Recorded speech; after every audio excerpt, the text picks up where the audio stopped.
Hello students, welcome to my channel basic strain notes में। आज की इस वीडियो लेक्चर में हम विद्युत रसायन वाले चैप्टर से अनंत मोलर चालकता या सीमांत मोलर चालकता को पढ़ेंगे। स्टूडेंट्स, जो मेरी पिछली वीडियो थी उसमें चालकता और मोलर चालकता में सांद्रता का प्रभाव को हमने दर्शाया था। जैसे कि मैं आपको बता दूं, पिछली वीडियो देखते हैं कि पार्ट 7 था मेरी पिछली वीडियो। उसमें मैंने पार्ट 7 में ये चीज कराया था आपको कि आयतन बढ़ रही है या आयतन घट रहा है, सांद्रता घट रही है या बढ़ रहा है। तो ये दोनों चीज मैं आपको समझा के आ चुका था। ये वेरी मोस्ट इंपोर्टेंट है।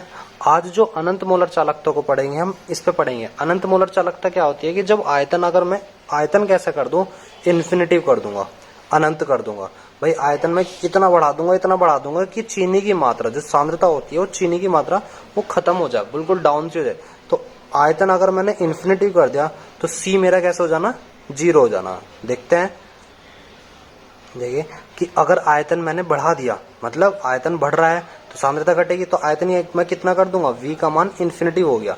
जब v को मैं बढ़ाता चला गया, इतना बढ़ाता चला गया कि उसमें से सांद्रता होती है, जो चीनी की मात्रा वो खत्म ही होगी, मतलब c का मान कितना हो गया, 0।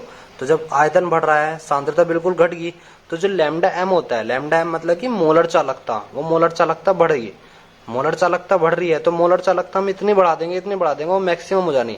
तो कहां तक मैक्सिमम होगी, उस मैक्सिमम को अनंत बोलते हैं, मतलब कि वो अनंत इन्फिनिटी तक पहुंचा देंगे। तो उस चीज को हम क्या बोलते हैं, lambda m infinitive, lambda m infinitive, अनंत मोलर चालकता। तो मोलर चालकता के अधिकतम मान को क्या बोलते हैं, अनंत मोलर चालकता। वो कैसे निकलता है, अनंत मोलर चालकता कैसे निकलती है, जब v का मान इन्फिनिटी हो और सांद्रता 0 हो। इसे लैम्डा एम इन्फिनिटी से प्रदर्शित करते हैं। ठीक है जी।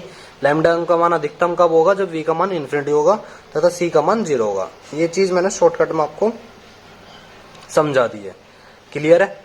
आगे अगर हम, हमारे ये टॉपिक बिल्कुल समझ में आ गया होगा। अब अनंत मोलर चालकता को हम उसकी गणना करते हैं। किस तरीके से गणना करते हैं, जो दुर्बल होते हैं, दुर्बल अपघटीय है, प्रबल अपघटीय है, भाई इनको तोड़ने होते हैं। तो तोड़ते किस चीज में हम, तो वो ध्यान से समझेंगे कि हमारे पास अनंत मोलर चालकता दो प्रकार की होती है, मतलब कि दो प्रकार से होती है, प्रबल विद्युत अपघटीय के लिए और दुर्बल विद्युत अपघटीय के लिए।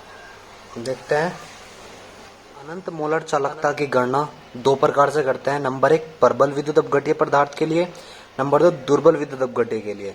तो हमने सबसे पहले लैम्डा एम इन्फिनिटी किसके लिए कर रहे हैं, प्रबल विद्युत अपघटीय के लिए। अनंत मोलर चालकता किस पे, प्रबल विद्युत अपघटीय। ये क्या चीज होती है, कैसा पदार्थ होता है प्रबल विद्युत अपघटीय। तो मैं सबसे पहला समझते हैं यहाँ पे कि एक बर्तन के अंदर, मैं बात करता हूँ एक बर्तन में मैंने जल ले लिया। उस जल के अंदर अगर कोई NaCl है या KCl है, मान लीजिए NaCl है, नमक, अब वो पूर्णतः आयनित हो रहा है। पूर्णतः आयनित मतलब टूट रहा, 100% टूटना चाहिए। 100% अगर टूट रहा है तो Na प्लस में और Cl माइनस आयनों में टूट गया, तो वो कैसा है, पूर्णतः आयनित हो गया। तो जो पूर्णतः आयनित हो रहे हैं, 100% टूट रहे हैं, तो उस चीज को बोलते हैं क्या, प्रबल विद्युत अपघटीय। ऐसे पदार्थ जिनको, जो पानी के अंदर 100% पूर्णतः आयनित हो जाते हैं, 100% टूट जाते हैं, तो उनको क्या बोलते हैं, प्रबल विद्युत अपघटीय। क्लियर है ये चीज। अब इसी के अकॉर्डिंग हम एक ग्राफ बनाते हैं। ग्राफ किसका बनेगा, सांद्रता और मोलर चालकता के अकॉर्डिंग इन पे संबंध को हम देखते हैं। भाई अगर मुझे अनंत मोलर चालकता निकालनी है, जैसे मैंने यहाँ पे बात दिखाई दी है, अनंत मोलर चालकता निकालनी है मुझे, तो अनंत मोलर चालकता के लिए मुझे क्या निकालना पड़ेगा कि एक तो अनंत मोलर चालकता, मोलर चालकता पता होनी चाहिए और सांद्रता, दोनों के ऊपर मैं दिखाऊंगा यहाँ पे। देखते हैं इनके ग्राफ, बीच में इनके ग्राफ क्या होगा। सबसे पहले मैं एक एक्सिस पे, वाई एक्सिस अकॉर्डिंग, एक एक्स एक्सिस के अकॉर्डिंग इधर की साइड हम रखेंगे C सांद्रता, जो का जिसका क्या होगा, अंडररूट वर्गमूल के अकॉर्डिंग। ठीक है, सांद्रता उनका ग्राफ के अकॉर्डिंग ग्राफ देखते हैं। और दूसरा ये होगा लैम्डा एम, मोलर चालकता।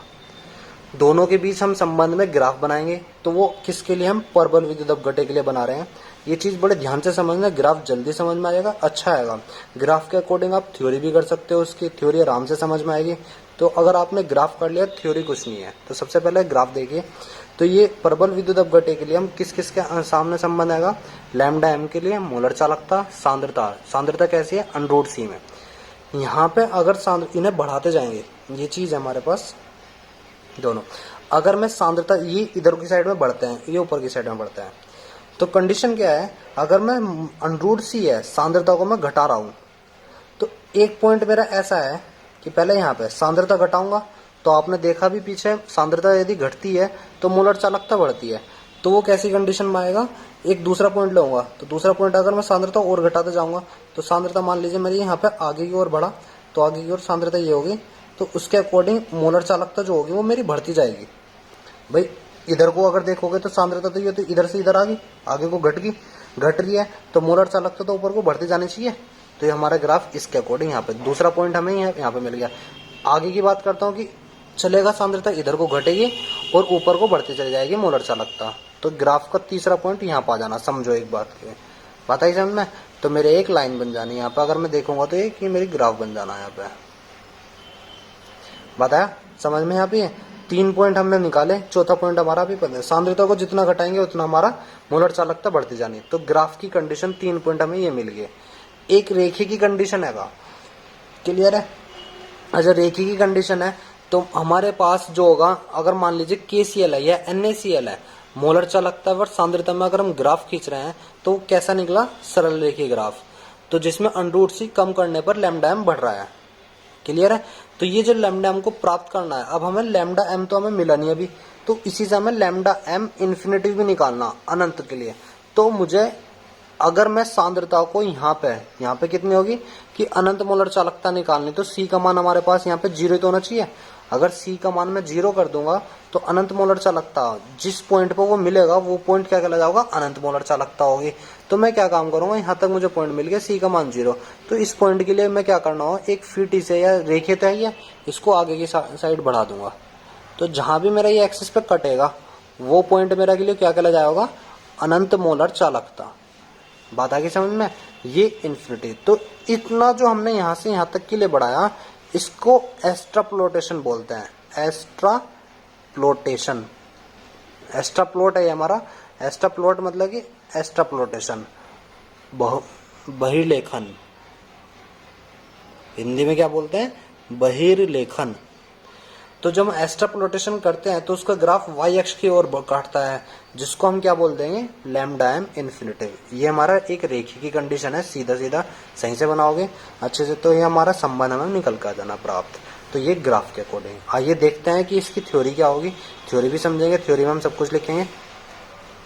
यहाँ पे कंडीशन क्या है कि KCl के लिए λm, ये तो पहला है कि परबल विद्युत अपघट्य पूर्णतः आयनित होते हैं, जैसे KCl है, NaCl है, कुछ भी बोल सकते हैं यहाँ पे। दूसरा पॉइंट क्या है, यदि KCl के लिए λm मोलर चालकता √c सांद्रता में ग्राफ खींचने पर सरल रेखीय ग्राफ होता है, ग्राफ प्राप्त होता है, तो जिससे √c कम करने पर λm बढ़ता है। क्लियर है ये भी? तो तीसरा पॉइंट है, λm के मान को प्राप्त करने के लिए ग्राफ का बहिर्लेखन करते हैं, तथा बहिर्लेखन करने पर ग्राफ y अक्ष को जहां काटता है वह मान क्या होगा, λm इन्फिनिटिव। क्लियर है? ये चीज आपको समझ में आ गई होगी। ये √c क्यों लिया था, क्योंकि फॉर्मूला के अकॉर्डिंग है, इसका एक मेन फॉर्मूला होता है λm λm infinitive minus a √c। आपको ये सारी चीज पता ही है। ये क्या होती है, मोलर चालकता, ये अनंत मोलर चालकता, और a एक जहां पर नियतांक होता है, कांस्टेंट चीज है, और फॉर्मूला के अकॉर्डिंग √c है तो c का मान हमारा सांद्रता होती है। ठीक है, हमने यहाँ से √c के लिए वैल्यू, क्योंकि c निकाल लो तब भी घट रहा है, √c और भी घटेगा। क्लियर है ना? तो इस चीज को हम √c से लेके चलेंगे, ताकि फॉर्मूला में अगर रखना चाहे तो वैल्यूज हम अपने पुट कर सकते हैं। ये एक हमारा फॉर्मूला है। ये बात आपको पूर्णतः परबल विद्युत अपघट्य में आपको समझ में आ गई होगी। अनंत मोलर चालकता की गणना करी थी हमने। अब करते हैं दुर्बल पर। दुर्बल की कंडीशन भी सेम वही है, ऐसी सी जैसी आपने परबल की समझी है। तो परबल को अगर अच्छे से समझ में आ गई तो दुर्बल को देखते हैं। आइए देखेंगे। दुर्बल विद्युत अपघट्य। दुर्बल विद्युत अपघट्य कैसा है? पहला पॉइंट कि दुर्बल विद्युत अपघट्य पूर्णतः आयनित नहीं होता है। मान लीजिए मेरे एक बर्तन के अंदर, मतलब कि मेरे पास एक बर्तन है, उस बर्तन के अंदर मैंने उसके क्या करा, जैसे एसिटिक अम्ल डाल दिया या कुछ भी डाल दिया, तो कहने का मतलब एक कंडीशन ऐसी है कि उसके अंदर पूर्णतः आयनित नहीं होने का। पूर्णतः आयनित नहीं हुआ मतलब उसमें अगर 100 कण है तो 60 घुल जाने हैं, 40 रह गए। ये 40 घुल जाने, 60 रह गए, कुछ ना कुछ उसके अंदर रह जाने, सारे कण नहीं घुलेंगे तो पूर्णतः नहीं आयनित होते। तो ऐसे कण क्या कहलाते हैं, ऐसे पदार्थ दुर्बल विद्युत अपघट्य पदार्थ कहलाते हैं। जैसे दूसरा कंडीशन है CH3COH लैम्डा और C, उसमें भी एक ऐसे ग्राफ खींचेंगे तो वो ग्राफ सरल रेखे क्यों नहीं होने का, उसके लिए हम सबसे पहले देखेंगे। देखते हैं पहले ग्राफ को। एक ग्राफ के लिए मैं एक ग्राफ बनाऊंगा यहाँ पे, वो किस किस में बनना होगा हमारा, सेम वही √C वाला, और दूसरा क्या है लैम्डा एम पे। तो ये कंडीशन क्या है, हमारे पास √C और लैम्डा एम सांद्रता है, और ये आगे की साइड को बढ़ेगा, ऊपर की साइड को भी बढ़ेगा यहाँ पे, तो सांद्रता की कंडीशन। तो अगर मेरे पास एक सांद्रता है, सांद्रता मान लीजिए ये ऐसी है, यहाँ पे सांद्रता बढ़ाता चला गया, सांद्रता में क्या करने लगा, घटाता चला गया, तो मोलर चालकता बढ़ती चली जाएगी, मोलर चालकता बढ़ती चली गई यहाँ पे। तो ये सांद्रता मोलर चालकता ऐसी यहाँ पे चलेगा इतना। तो इसमें एक कंडीशन आती है यहाँ पे कि वो बढ़ती जा रही, पर इस वो तो थी सरल रेखीय में, तो उसका ग्राफ कैसा है, वो थोड़ा वक्र में, कर्व के साइड में चल जाना, वो सीधा नहीं होता, ठीक है जी। तो एक कर्व चलता है यहाँ पे, तो वो ऐसी, तो इसके बराबर इक्वल लेके चल देंगे चाहे तो इसे, पर ये इससे कटने का नहीं है, तो इसका कर्व ये होता है ग्राफ। तो सरल रेखीय में नहीं चलने का, तो √C का मान कम करने पर लैम्डा एम बढ़ तो रहा, सेम वही कंडीशन हो रही, पर ये ग्राफ क्या है, ग्राफ कैसा है, कर्व के उसमें, ना कि रेखीय में, सरल रेखीय में। अगर जब ऐसा नहीं हो रहा है तो उसका मान अनंत मोलर चालकता हम कैसे निकालेंगे, अनंत मोलर चालकता पर दुर्बल अपघट्य की गणना, जो अनंत मोलर चालकता की गणना करनी होगी दुर्बल अपघट्य पर, वो कैसे करेंगे, तब उसके लिए हमें कोलराउस का नियम पढ़ना पड़ता है। बात आई समझ में, अनंत मोलर चालकता की गणना करनी है हमें, उस अनंत मोलर चालकता की गणना दुर्बल अपघट्य से अगर हम कर रहे हैं तो वो कौन सा नियम बताएगा, कोलराउस का नियम। पहले सबसे पहले दुर्बल विद्युत अपघट्य की थ्योरी पढ़ लेंगे, फिर उसके बाद कोलराउस का नियम पढ़ते हैं। आइए देखते हैं कि हमारे पास जो CH3COH है लैम्डा एम व √C की ग्राफ खींचने पर सरल रेखीय ग्राफ प्राप्त नहीं होता, जिसमें भी √C को कम करने पर लैम्डा एम बढ़ता है, ग्राफ कैसा रहेगा, कर्व के वक्र में। तीसरा पॉइंट है हमारे पास यहाँ पे, दुर्बल विद्युत अपघट्य हेतु ग्राफ लैम्डा एम व √C के मध्य कि बहिर्लेखन से लैम्डा एम इन्फिनिटी का मान प्राप्त नहीं किया जा सकता। क्यों नहीं किया जा सकता, बहिर्लेखन एक्सट्रापोलेशन क्यों नहीं किया जा सकता, क्योंकि अगर सरल रेखीय में होते तो y अक्ष पे काटा जा सकता था, लेकिन वो सरल रेखीय में है नहीं, तो y अक्ष पे कटने का नहीं, क्लियर है ना। y अक्ष पे नहीं कटा तो हम क्या करेंगे, वो उसको ग्राफ के अकॉर्डिंग, हम y अक्ष पे जब नहीं कट रहा तो उसको हम किससे अकॉर्डिंग करेंगे, कोलराउस के नियम से। कोलराउस के नियम को हम अच्छे तरीके से समझेंगे। हमारे पास प्रबल विद्युत अपघट्य, दुर्बल विद्युत अपघट्य दोनों समझ में आ गए होंगे।